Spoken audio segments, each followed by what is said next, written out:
Hello guys, Crash Bandaman here, joined with my dog Balky. Say hi. Say hi. Oh, whatever. Welcome to my first Crash Bandicoot game review. And I am going to start with the game that started the entire Crash series, Crash Bandicoot 1. Just gonna put that right there. So I will be scoring this in 5 different categories. We'll have music, bosses, gameplay / handling and all that kind of stuff, technology / graphics, that kind of stuff, and overall experience. Just knock down the game. Oh, what are you doing? What are you doing? Crazy dog. Anyways, right here I have the orange disc, as you can see. See that? There you can see Cortex, Crash, and Tana. And it looks like, bye Balky. Looks like he wants to go. It's like wood in the middle. It's all kind of like an orange, but it has like a wood texture looking thing to it. One second, I'm gonna let Balky out.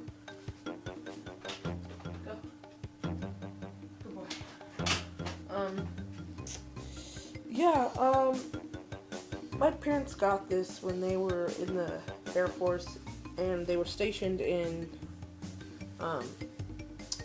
Germany. So they got this, but it is still the NTSC, because it was on the, American base, so. Yeah, it's kind of scratched, yeah, it is pretty scratched out. It's old, but it's still, surprisingly, it still works in my PlayStation 1 as well.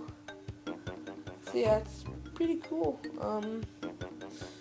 Kids to adults. Huh, I don't think I've seen that anymore. Oh, you can see kind of a rainbowish thingy.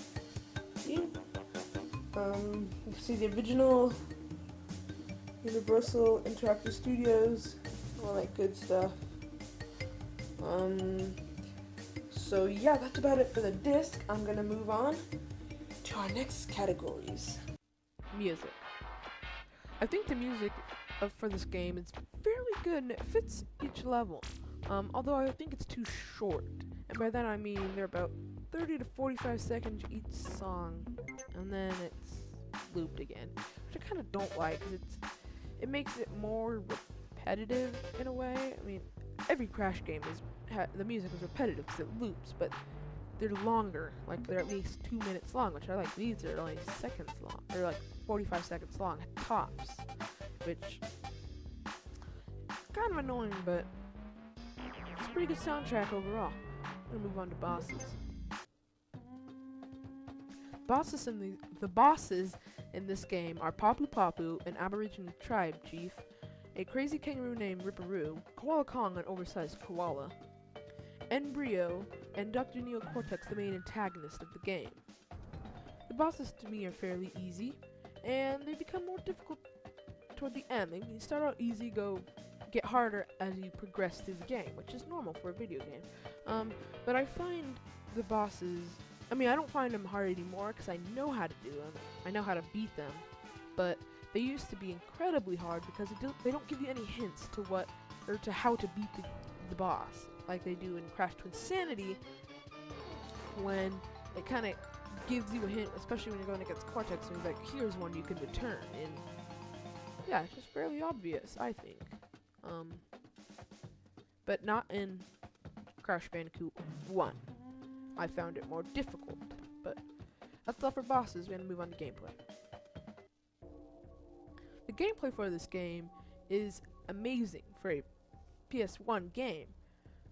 Some points it can be very frustrating, such as the slippery climb. I find that kind of easy, but others would find it hard. It's not, I shouldn't say kind of easy, it's hard, but if you've played it for a long time, it becomes easier and easier. But what I like especially is there is like about 4 different views. So you have third person. You have like third person in the front running away from a boulder. You have side scrolling, and you have like some weird top view, which I think is just really cool to do all that in a PS1 game. So yeah, we're gonna move on to technology and graphics. The graphics for this game are phenomenal, although certainly can't really see it on my EPSXE emulator, but it's very smooth, very detailed game. It has a lot more polygons than most than most PS1 games at the time. So just amazing, nice and smooth. Yeah, there weren't a whole lot of glitches really that I can think of. I can't really think of any glitches. Huh. Interesting. Very interesting. Alright, now we're gonna move to overall experience. Overall, I'd rate this game about a 7.5 out of 10 because the music was too short and repetitive, the game was frustrating at points, and sometimes Crash wouldn't do what you wanted him to do. Well, thank you guys for watching. Don't forget to rate, comment, and subscribe, and put down what you would rate this game. I won't judge you on like, oh, that's a horrible rating. No, it's all you guys' opinion. Just go ahead and put it down. Yeah. So don't forget to rate, comment, and subscribe. Again, I'm almost at 50 subscribers, 48, just 2 more. Come on, guys. Tell your friends about me or something. So yeah, thanks for watching, guys, and I will see you later.